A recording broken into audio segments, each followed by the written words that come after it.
Well, welcome to another space-themed episode of Newshour. I'm on my way back to the studio from the Global Space Exploration Conference 2025, but I wanted to bring you two more exclusive interviews from the event. Earlier, I sat down with the legendary astronaut wing commander Rakesh Sharma to get a perspective on space from a man who's actually been there.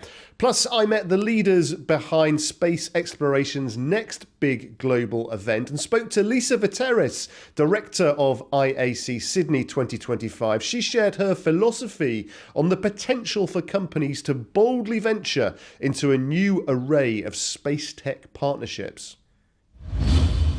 Wing Commander Sharma, thank you very much for speaking to A News.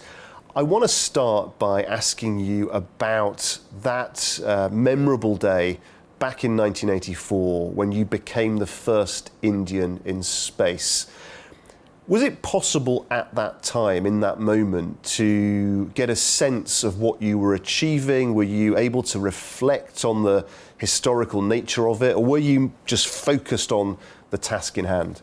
Yeah, it was the latter, because I never in my dreams could I imagine that it's going to make such an impact. But then again, to set the context, 84, around that time, India was a developing nation. We didn't have television. It had just come in 83, so not every household had a TV. But the flight itself was so widely disseminated, the information, the images, and that it grabbed everybody's fancy. And by the time I came back, I was totally unprepared for the kind of interest it had created in the people. You know, for them, it was science fiction which came alive. So, and it was streamed directly into some of the drawing rooms, living rooms. But otherwise, the print media went to town with that news. Does it ever get annoying? Because I guess people must be desperate for some kind of untapped spiritual wisdom, something that you're able to see that we're not, having had that perspective on the planet. I believe that my countrymen were as unprepared to witness something as I was to witness their reaction to it. So I think both of us were equally surprised when we met each other, and they were very amazing stories, really. The crush, and we are not very good at crowd control, as you must have noticed in India. So there was a crush of humanity, and that's a role a military man is never prepared for, because in the military we never interact with the media, we never interact with the crowds. So it was a steep learning curve of how to manage this kind of attention, shall we say. I mean, you say there, you're a military man, of course, very distinguished career before you ventured into space. Nevertheless, what's going through your mind in that situation? I think a lot of people would want to know, are there nerves, or do you ever think, my goodness, what if this doesn't work? I think because of my background and because of the fact that I was a fighter pilot and I was a test pilot, so I was a kind of a professional, shall we say, of a certain standing. And my training, till I reached that point, was all about focus and not to screw up. So when you're selected for a mission like this, what you're carrying the, shall we say, the reputation of your fraternity, test flying fraternity, of the Indian Air Force, which you're a part of, and indeed you're wearing the tricolor on your sleeve. So you know you don't want to screw up. So the focus has to be total, and that's what I was focused on. And when people ask me, would you like to go up again? Sure, I'd like to go up again, but this time as a tourist, because I want to put my nose to the window and look at the beauty. There was no time to do that.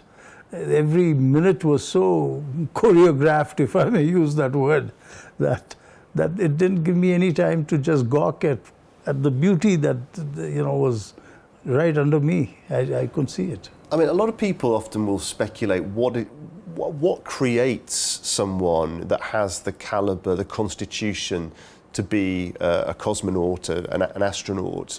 Do you think is it nature or is it nurture? Are you just someone that naturally is not an anxious person, is able to think clearly under pressure? Or is it about learning how to harness those emotions? I believe it's about how you harness those emotions. I think there's you've got to be very objective, I believe, and my background helped me be that person, because when you're in military aviation, especially in the fighter stream, you're dicing around, you're risking yourself, you're staying a step ahead of, you got to outsmart, shall we say, problems. But that said, I am also very clear that although I've been in so many life-threatening situations and I came out of it, I don't think I came out of it because of my own skill. So therefore, there is something happening. So you've got that going for you, point one. And when it comes to space flight per se, really speaking, your destiny is decided by software, by a computer. So there's no point getting anxious. I'm more anxious when I release the brakes on my fighter aircraft, because I've signed for that machine. It's very expensive. My personal, shall we say, reputation is on the line. But here I am just sitting. So why should I be anxious? If it works, good. So many guys have gone up and come back. And I know about this roulette business. Every guy who is in an aircraft accident is not in an aircraft accident because of his own fault.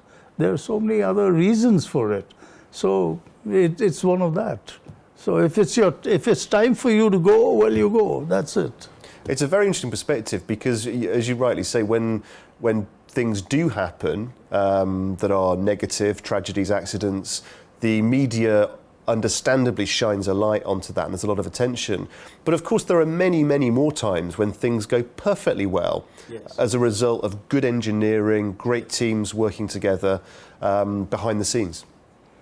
Indeed. I mean, it's a very complex job. And in fact, if I may, I'd like to quote this guy who I've been inspired with, astronaut John Young.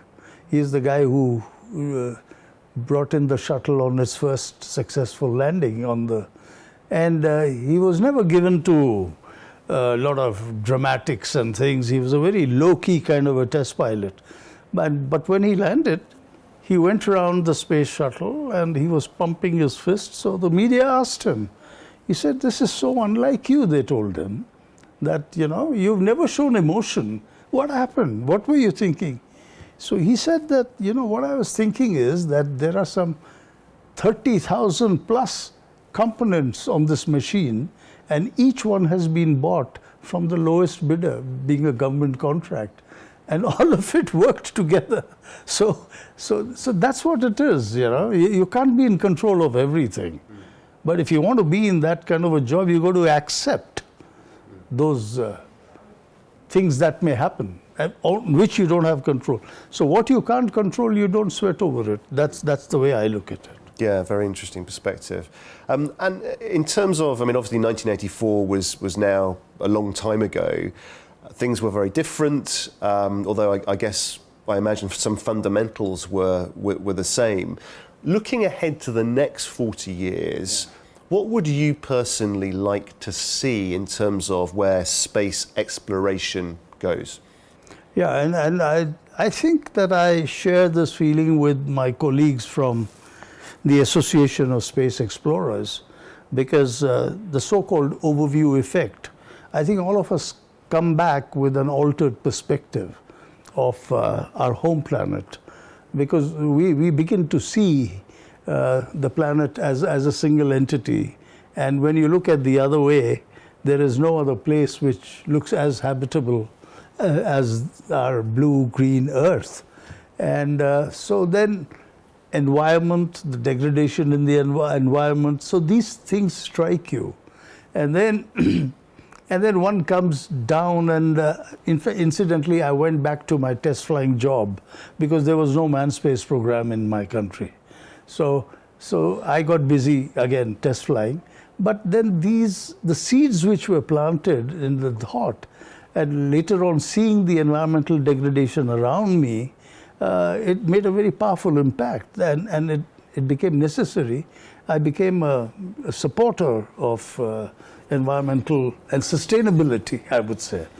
So that's what I've been working with. And then I started following the success of ISRO itself. And I saw how space technology could be used for helping the economy, for teleeducation, telemedicine, which is what ISRO has done exceptionally well. They built the satellites, yes. They focused only on that. They were not in a race with anybody else. They didn't hurry up. It's taken them all this while to start a manned space program. And in the interim, every life has been touched by space technology, Indian life, you know. And ours is a vast country. The infrastructure is not good. You don't have communication lines.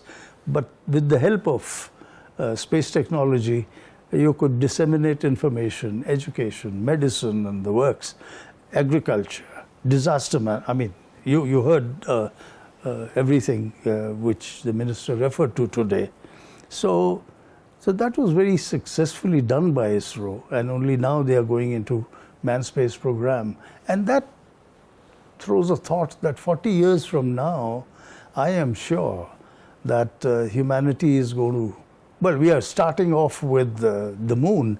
We've been there before, but this time we are not going there to just demonstrate our reach or our technology. This time we are going there to exploit what is there on the moon. We are going to try and settle out there. Now, when you settle out there, you obviously wonder whether we are going to set up the same kind of society as we have presently on Earth. I mean, why export conflict from here to Earth? Why? I would say we are leaving paradise here to build another hell somewhere else. No, that doesn't make sense.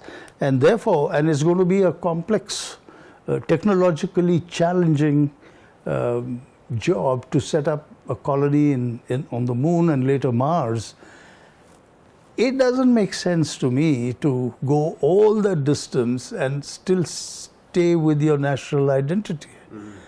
You've got to subsume. You've got to go there as people from planet Earth.